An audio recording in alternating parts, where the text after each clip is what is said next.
मैं पहली बार राजनीति में अभी ही आया हूँ, आज से 3.5 साल पहले, जब मैंने यहाँ पैदल चलना चंपारण से शुरू किया।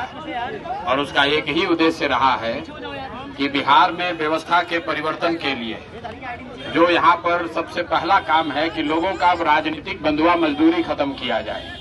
यहाँ 5 बरस नेता लोग जनता को लूटता है, परेशान करता है, और चुनाव के समय जनता के पास विकल्प नहीं रहता है, तो लालू जी के डर से भाजपा नीतीश और भाजपा का डर दिखाकर लालू जी का लालटेन में किरासन तेल बनकर लोगों का जीवन जल रहा है। इस बार ये तय हुआ कि नहीं, जनता के पास एक विकल्प होगा। अब विकल्प किसका होगा?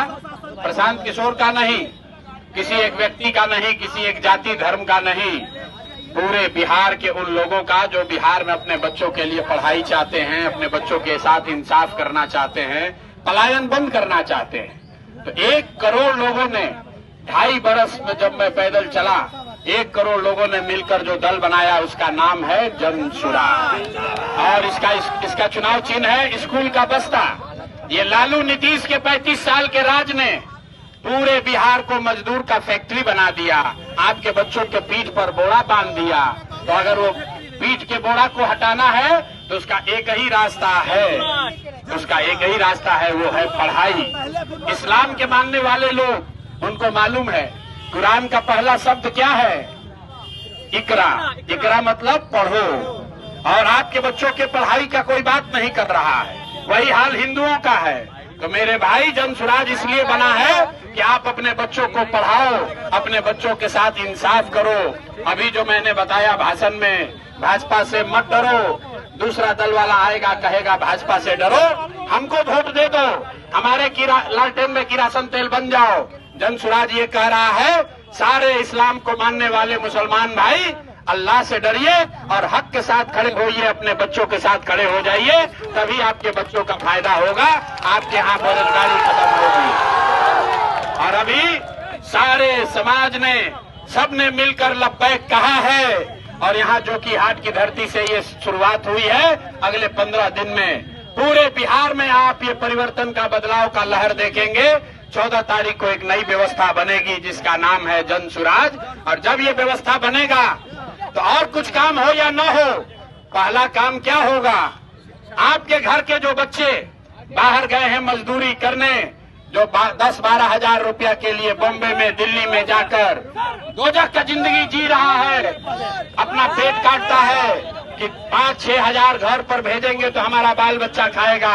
जन सुराज ने पहला वादा किया है कि अगर जन सुराज की व्यवस्था 14 को बन गई तो आप में से किसी के बच्चे को, किसी के पति को, किसी के भाई को, किसी के भतीजा को 10-12 हजार रुपया के रोजी रोजगार के लिए अपना गांव अररिया, जो कि हाट बिहार सीमांचल छोड़कर दूसरे राज्य में नहीं जाना पड़ेगा। तो भैया आपको तय करना है।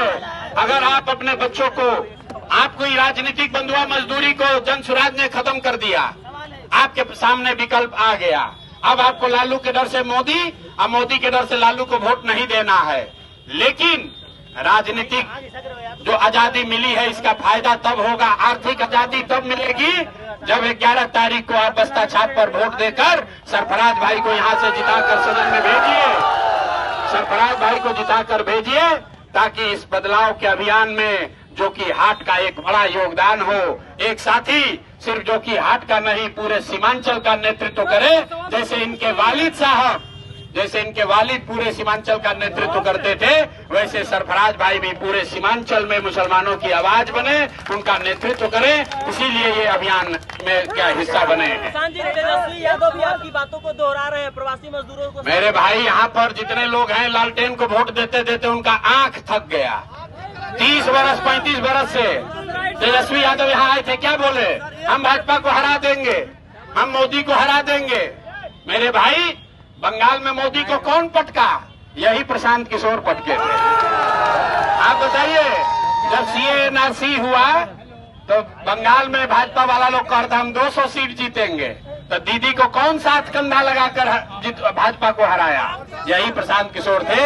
अगर आप हमारे साथ जुड़िएगा तो हम आपको इतना ही कह सकते हैं कि ये जो कि हाट की लड़ाई सीमांचल तक जाएगी, सीमांचल की लड़ाई बिहार तक जाएगी, और अगर बिहार में ये चीज हुआ तो ये बिहार में रुकने वाला नहीं है, देश में भी हम ही लोग इनको रोक कर दिखाएंगे।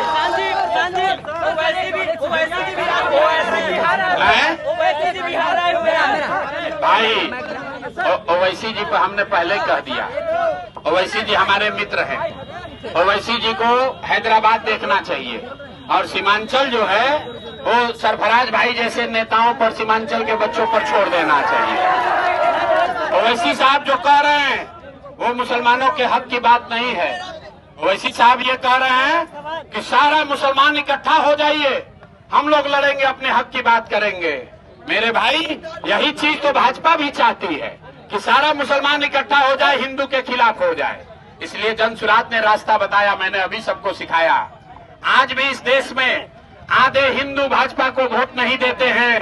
वो कौन हिंदू हैं? जो गांधी को मानने वाला हिंदू है, जो बाबा साहब अम्बेडकर के विचारधारा को मानने वाला हिंदू है, जो कम्युनिस्ट और समाजवाद को मानने वाले हिंदू हैं, वो भाजपा के साथ नहीं हैं। तो ओवैसी साहब कह रहे हैं सारे मुसलमान इकट्ठा हो जाइए, और जनसुराज कह रहा है कि सारे मुसलमान इकट्ठा हो जाइए, लेकिन उन 50% हिंदुओं के साथ इकट्ठा होइए जो विचारधारा के आधार पर आपके साथ कंधा लगाकर भाजपा से लड़ना चाहते हैं।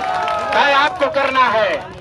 एक आए हैं तेजस्वी यादव, वो MY का फॉर्मूला दे रहे हैं, MY, और ओवैसी साहब कह रहे हैं खाली M, उसमें जोड़ा तेजस्वी यादव ने MY जोड़िएगा 30% हुआ।